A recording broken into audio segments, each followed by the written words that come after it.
prazer tê-lo novamente aqui no nosso canal de entrevistas IBHBC. E hoje vamos falar sobre saúde e doença. Vamos conversar hoje com os facilitadores de constelações familiares, o Décio, que é médico cirurgião infantil, e a Wilma, que é enfermeira nefrologista. Eles que têm uma bagagem de mais de 15 mil horas em atendimentos, nos workshops vivenciais e treinamentos que promovem pelo Brasil, México e Espanha. É um prazer recebê-los aqui, tudo bem? Tudo ótimo.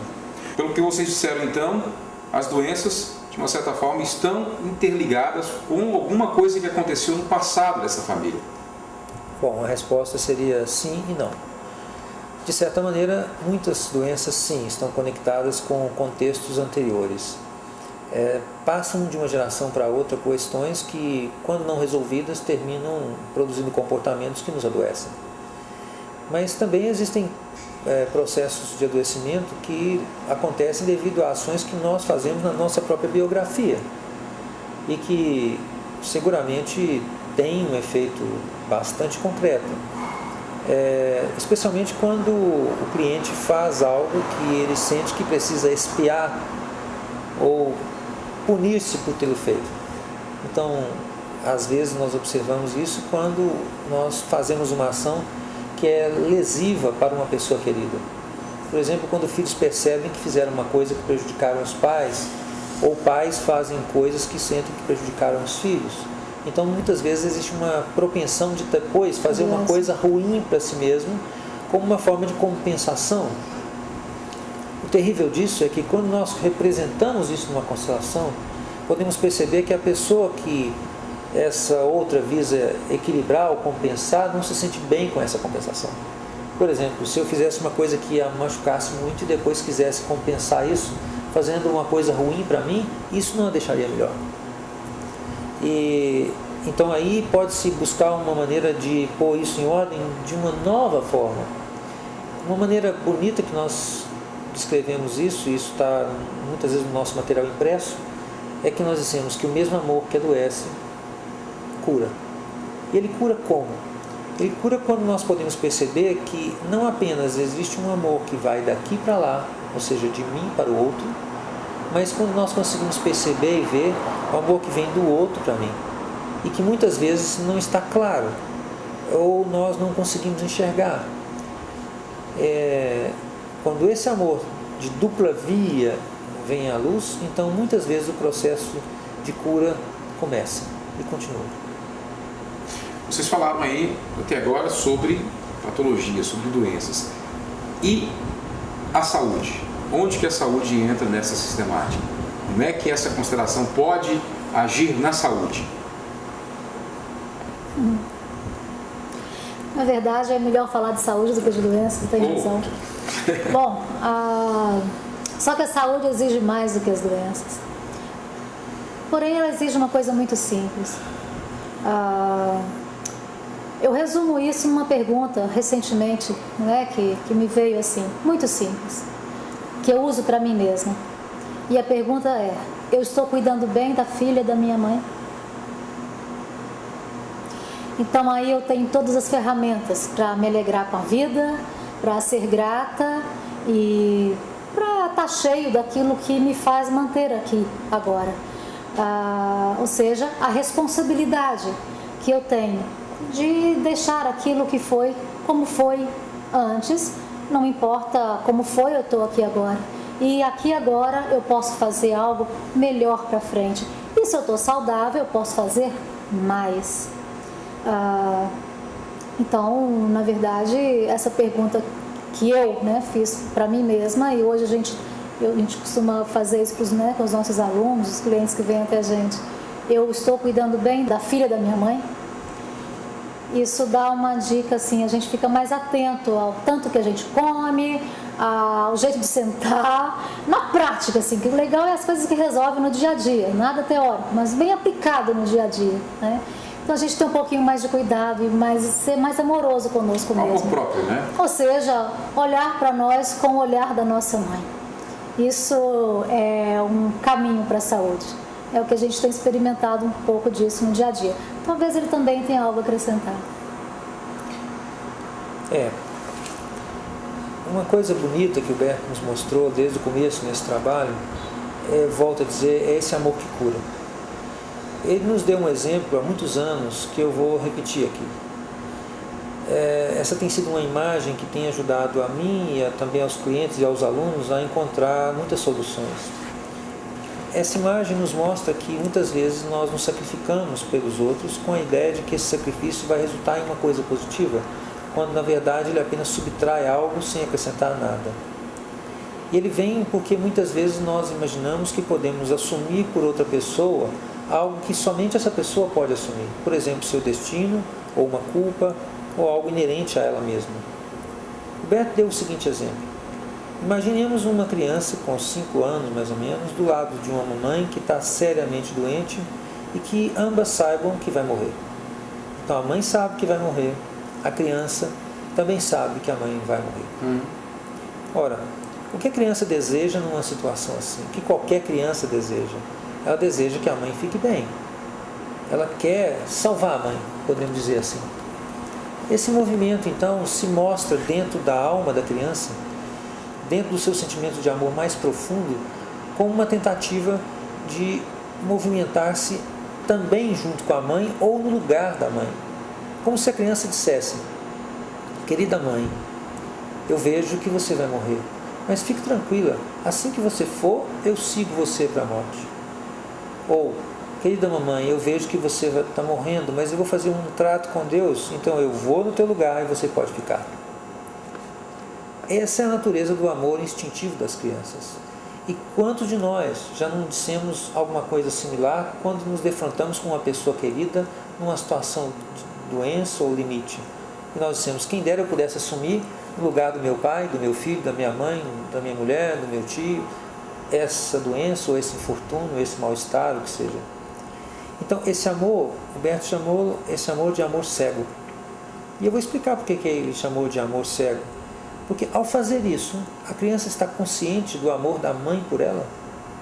Porque como a mãe vai se sentir se pudesse escutar isso que vai no coração da criança? Seguramente mal. Também não está esse amor capaz de enxergar aquilo que é a consequência última desse movimento. Porque o efeito desse movimento de amor será que a criança vai ficar triste ou vai crescer sempre tristonha e sempre desejando seguir para a morte, ou uma saudade que é uma saudade perigosa que nos leva e nos atrai para uma situação de desgraça, de dor, de sofrimento ou de doença. Mas isso será que vai alterar o destino da mãe? Então, a observação prática é que não. A criança pouco pode fazer, na verdade, nessa situação. A mãe está moribunda e fatalmente morre. Mas então a criança cresce, e cresce com esse sentimento no coração, de que ela tem que seguir a mãe para a morte, e ela permanece então sempre triste e propensa a adoecer. Mas muitas vezes isso não significa que essa criança vai morrer. Ela às vezes é forte o bastante para crescer, se tornar um adulto, e mais tarde, o que acontece quando ela tem uma criança? A filha dela, por exemplo, vai olhar para ela e vai perceber esse movimento. E a criança vai dizer, também ela: querida mamãe, eu também morro no seu lugar. Então agora a filha também tem esse sentimento, e isso às vezes ecoa por muitas gerações. Esse é um cenário do amor cego. Ele imagina, ele fantasia que o seu sacrifício vai ser útil para o outro, ou que nós possamos magicamente assumir algo do destino alheio, e que isso é bonito, é benéfico, é útil, mas ele não é. Esse é o amor que adoece. Do outro lado, nós temos o amor que cura. E o Humberto nos ofereceu esse exemplo e descreveu esse exemplo desse amor dentro do mesmo contexto. Ou seja, voltando lá, imaginemos de novo essa mãe doente e a criança ao lado, só que dessa vez a criança faz um outro movimento interno. Ela diz para a mãe: querida mamãe, eu vejo que você vai morrer. E isso me dói profundamente. Eu queria muito poder fazer alguma coisa que ajudasse você a ficar bem. Mas na verdade eu sou apenas uma criança. Eu pouco posso fazer. Mas uma coisa eu posso fazer, mamãe. Eu posso viver da melhor forma que me for possível essa vida maravilhosa que você me deu de presente. E uma vez que eu viva essa vida da melhor forma que me for possível, talvez um dia eu também seja honrada com a capacidade de ter eu própria uma criança e passar essa vida que você me deu adiante. E se assim for e eu tiver a sorte de também ter uma criança, eu vou passar para ela tudo que você me deu. Eu vou contar para ela a grande mamãe que você foi para mim.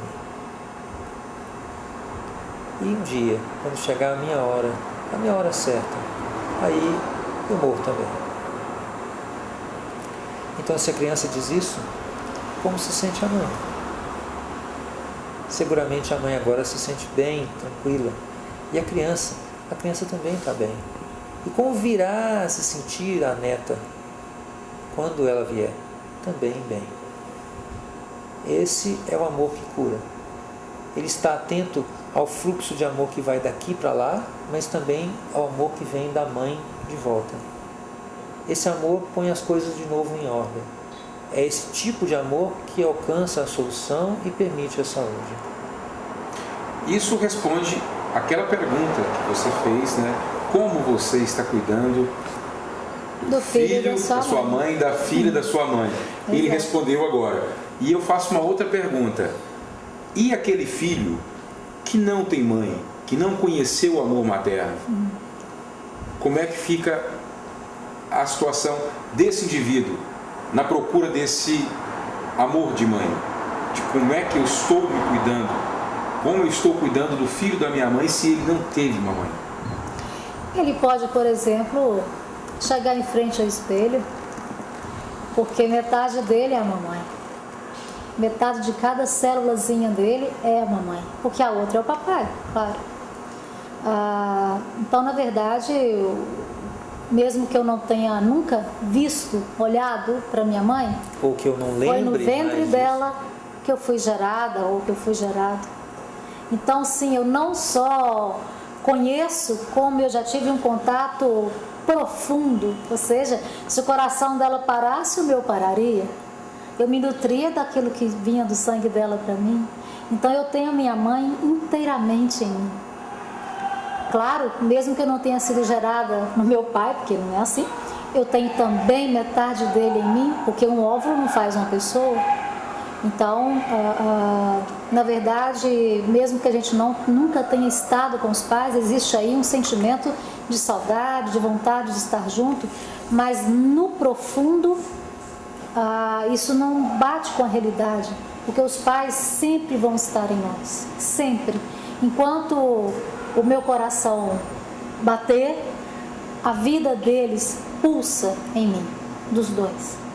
Então eu costumo, às vezes, brincar, né? A gente costuma brincar com os nossos alunos, dá uma olhadinha no espelho, né? Aquilo que não é do papai é da mamãe, né? Se olha no espelho, você vai ver os dois em você. Mas para isso é preciso que exista uma disposição interna da pessoa em realmente conectar com isso. A gente costuma dizer que às vezes os pais morrem, mas eles permanecem vivos em nós. No entanto, às vezes, eu sigo matando eles todos os dias em mim. E para isso, eles nem precisam estar mortos. Às vezes eles estão vivos, mas eu mato eles todo dia aqui dentro de mim. Então, naquilo onde realmente conta, não faz diferença, porque a conexão com o pai e com a mãe não vem do contato físico, ela vem de um nível muito mais profundo, que vai além dessa questão de presencial aqui, de estar perto, né? De estar próximo ou não. É algo muito maior, muito mais grandioso, né? E como é que faz aquele indivíduo que não tem mãe, que foi abandonado? Bom, aí tem uma imagem muito útil. É uma imagem que quem foi criado na fazenda conhece. Sabe aquelas balanças de 2 pratos? Então, às vezes a gente pode fazer o seguinte: nós colocamos num prato a vida e no outro o destino, ou seja, tudo que veio depois. Normalmente, nesse caso aí, um destino mais difícil, tão válido, mas claro, mais difícil. Então, o que pesa mais? a vida que essa mãe e esse pai deu, ou tudo mais que ela não pôde dar depois? Às vezes, algumas pessoas nos dizem aquilo que eles deixaram de dar. Mas, na realidade, se não existisse a vida, eles também não poderiam dar. Então, qual prato da balança pesa mais? Eu te pergunto. Ela me deu a vida. A vida. Isso, por mais difícil que seja, se eu quero realmente me conectar a algo, qualquer pessoa que desiste de insistir contra a realidade, consegue perceber que a vida é o mais precioso que os pais podem nos dar. E depois, o resto que eles dão é presente. A vida é o bem mais precioso. O restante vem de presente. Eu gostaria de acrescentar Sim. que muitas pessoas mantêm contra os pais muitas queixas. Isso é comum, né? Faz parte da vivência de todos nós como crianças, que a gente tenha ressentimentos com relação aos pais. Mas a verdade é que quando nós percebemos o cliente na profundidade, podemos ver que tudo que ajuda o cliente a encontrar uma saída nesse sentido de alcançar a saúde, o bem-estar, tem a ver, em primeiro lugar, com uma boa conexão com os seus próprios pais. Tudo que vai contra essa conexão vai contra a vida e, portanto, contra a saúde do cliente. Mesmo quando os clientes têm muitas mágoas, e muitas vezes eles têm razões muito boas para ter essas mágoas, porque às vezes os pais fazem coisas que machucam as crianças, e contra esse movimento de amor profundo que as crianças sentem pelos pais, não as ajuda. Eu costumo lembrar de um ocorrido que me passou comigo enquanto eu era cirurgião. Eu fui professor universitário durante 5 anos, e um dia chegou na universidade uma criança severamente espancada pela mãe. Ela havia sido atirada contra a parede umas 2 ou 3 vezes. Ela quebrou praticamente todos os ossos longos do corpo, 7 costelas de um lado, 9 do outro. Tinha um afundamento craniano com um grande hematoma dentro da cabeça. Nós fomos chamados no pronto-socorro e eu fui junto com outras equipes da ortopedia, da neurologia. Nós fomos para o bloco cirúrgico e ficamos lá dentro 11 horas com essa criança. Foi evacuado um hematoma dentro da cabeça, eu abri o abdômen, costurei alguns órgãos que estavam lacerados. A ortopedia fixou vários ossos e depois ela foi para a UTI, onde ela teve uma quantidade enorme de complicações e ficou hospitalizada meses, mais de 9 meses. Nós, da profissão médica e os outros profissionais, ficaram com ódio da mãe. Vamos dizer assim, a gente tinha vontade de fazer uma coisa muito ruim para ela, se a gente pegasse ela na reta, né? E aí, por força de uma decisão judicial, essa mãe acabou tendo uma autorização para visitar a criança, com supervisão e tudo, na UTI. Coração dos juízes. O que prova que os juízes muitas vezes têm mais bom senso que os médicos. E o que aconteceu foi uma coisa bonita. Eu estava na UTI no momento em que essa mãe chegou. E a criança estava nesse momento ainda ligada a um respirador. Ela ficava algumas horas no respirador, outras horas sem. E ela já se movimentava como um bercinho. A mãe ficou posicionada na porta. E assim que a mãe ficou lá, a criança imediatamente viu, ficou de pé, estendeu os bracinhos e falou: mamãe.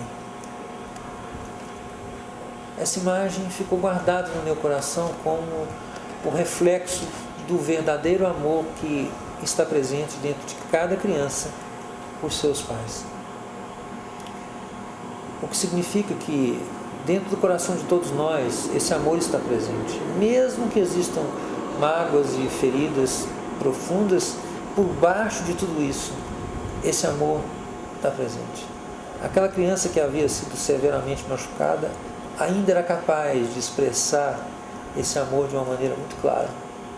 Porém, quando a gente vai ficando mais velho, muitas vezes isso fica sob muitas camadas de mágoa, ressentimentos, etc., de maneira que a gente não consegue muitas vezes alcançar esse amor com facilidade, mas ele está lá. É ele que traz a solução, é ele que planta a semente da reconciliação, é ele que nos permite restaurar a saúde dessa conexão e voltar a ficar bem novamente. E como ativar essa conexão de um caso traumático como esse? O cliente, posteriormente, ele vai ter esse trauma, provavelmente. Como fazer essa conexão desse cliente com os pais e assim atingir a saúde do indivíduo? Numa representação familiar, numa constelação, esse cenário ele é trazido à luz novamente e os representantes trazem esse amor à luz com muita facilidade. Isso permite ao cliente, muitas vezes, visualizar esse amor num cenário seguro, onde ele possa novamente achar dentro dele essa conexão que foi perdida. Essa é talvez uma das coisas mais bonitas que esse trabalho pode fazer. É seguramente uma das coisas que está mais a serviço da reconciliação que eu tenho notícia, que eu tenha visto até hoje. E isso permite muitas vezes encontrar soluções aparentemente impossíveis, porque esse movimento está a serviço da solução e não, ao contrário do que a gente imagina, da noção de certo e errado, que muitas vezes nós abraçamos, ficamos certos, mas na verdade vazios.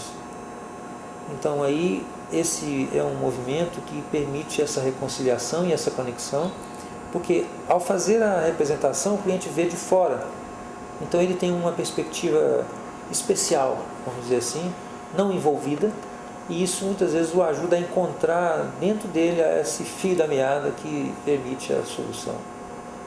Você quer dizer mais, não?